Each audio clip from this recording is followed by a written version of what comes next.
Here's what we tell ourselves about parenting: that it's an act of love, that everything a parent does, the rules, the corrections, the guidance, the pressure, comes from a place of wanting good things for their child. That parents, whatever their flaws, are fundamentally trying to protect the people they love most in the world. And here's the thing: that's true, almost completely true. Most parents love their children with a ferocity that would stop traffic. They lose sleep, they make sacrifices, they worry in ways that quietly hollow them out over years. The love is real. But love, even the most genuine, exhausting, bone-deep love, is not the same thing as wisdom. And when we confuse the two, something quietly goes wrong. Because here is what we don't say out loud at the dinner table, what gets left off the parenting books and the Instagram captions and the proud graduation speeches.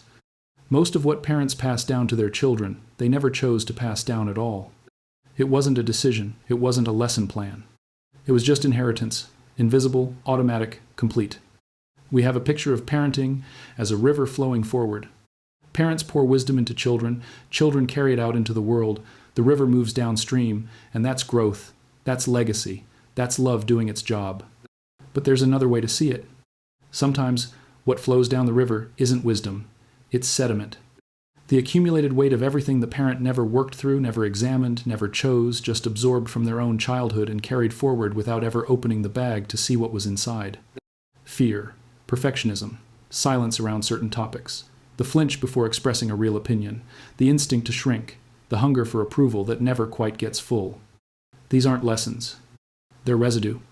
And research is starting to put hard numbers on just how far that residue actually travels. A landmark study by Rachel Yehuda and colleagues found that trauma effects can be transmitted across generations, not just through behavior and modeling, but through biological pathways. Through the very architecture of stress response systems that parents unknowingly pass to children before those children even take their first breath. The study also found something quietly hopeful. These changes aren't permanent. They shift when the environment shifts. The river can run differently if someone is willing to change the riverbed. But most people never change the riverbed. Not because they're cruel, because they don't know it exists.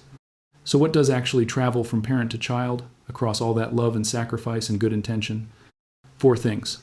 4 things so woven into the fabric of ordinary family life that they become invisible. That's what makes them so powerful and so hard to interrupt. The first is a relationship with authority. Not a conscious one, not a philosophized one. Just a felt sense installed before language of whether it's safe to question, or whether questioning gets you punished.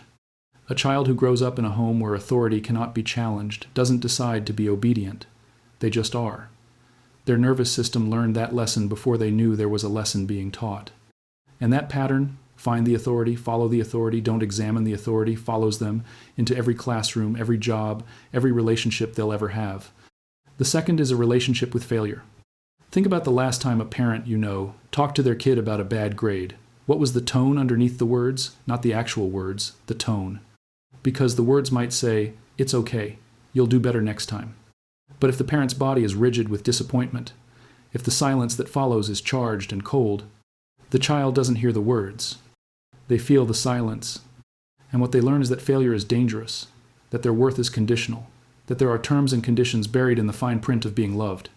Here is a number that should stop you.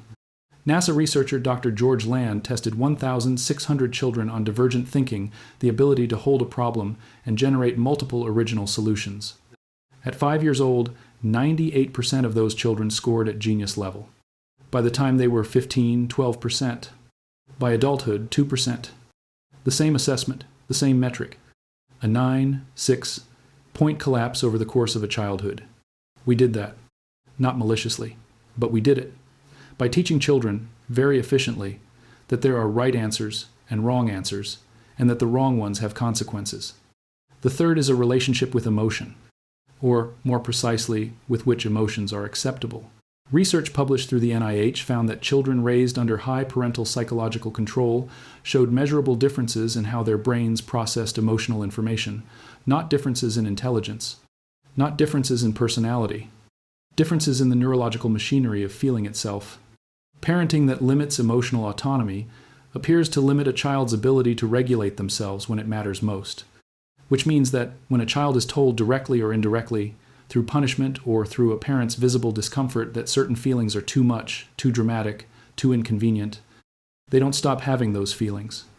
They stop trusting them. They learn to present one face to the world and bury everything real underneath it. And then they grow up.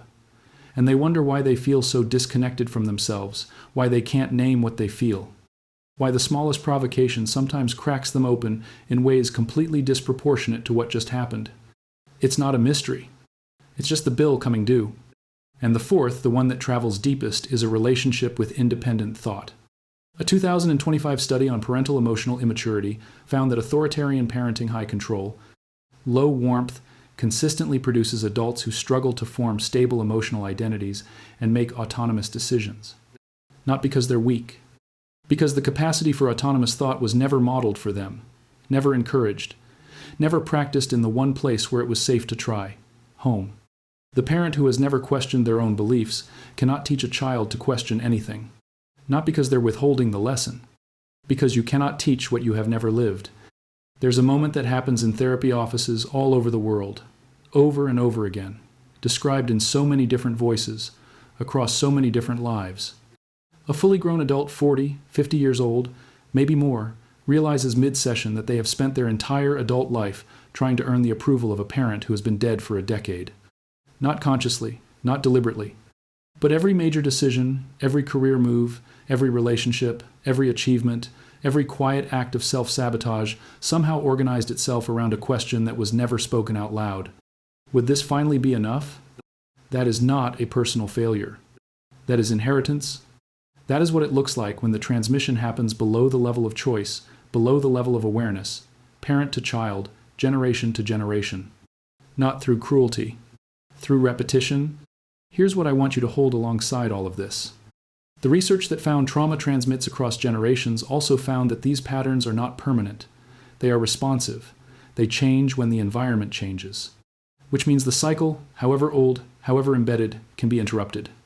Not easily, not quickly. But really, and the interruption doesn't require perfection. It doesn't require a complete overhaul of who you are as a parent, as a person. It requires something smaller and harder. Honesty. The willingness to look at what you're carrying and ask, did I choose this, or did it just happen to me? Because here's the truth about inheritance. You can't give your child what you haven't found in yourself. You cannot model curiosity if you've learned that questions are dangerous. You cannot teach a child that failure is survivable if you've never let yourself survive one. You cannot raise a person who trusts their own inner life if you've spent 40 years ignoring yours. But, and this is the part that matters, you don't have to be complete before you begin. You just have to be willing to start the examination. A parent who says to their child, I don't know, let's figure it out together. That parent is doing something profound. They are demonstrating that uncertainty is livable, that not knowing is not a failure, that you can sit at the edge of a question you can't answer and not fall apart. That lesson will outlast anything they ever say. A parent who lets their child be wrong about an opinion, about an approach, about a guess, without swooping in before the child has a chance to feel the wrongness and recover from it, that parent is teaching something no worksheet can cover. That failure ends. That it is survivable. That you can fall and get back up and you will still be okay. A parent who disagrees with their child, openly, and then stays curious about the child's perspective that parent is modeling, that two people can see the world differently and both still belong at the table. That love doesn't require agreement. That home is safe enough for honesty. The greatest thing you can give a child is not safety. Not in the sense we usually mean it, padding every corner, controlling every outcome, shielding them from every experience that might sting. The world will not be safe. It wasn't safe for you either, and you survived it. Some of it even made you. The greatest gift is capacity. The internal architecture to navigate a world that will never be fully predictable, the ability to think when it's easier to follow, the resilience to fail without being destroyed by it. The trust in their own inner life that lets them hear themselves even when everyone around them is saying something different. That architecture doesn't get built through lectures. It gets built through watching you sit with a question you can't answer and stay curious instead of afraid. Watching you make a mistake and stay with the discomfort of it instead of pretending it didn't happen. Watching you disagree with someone and remain kind.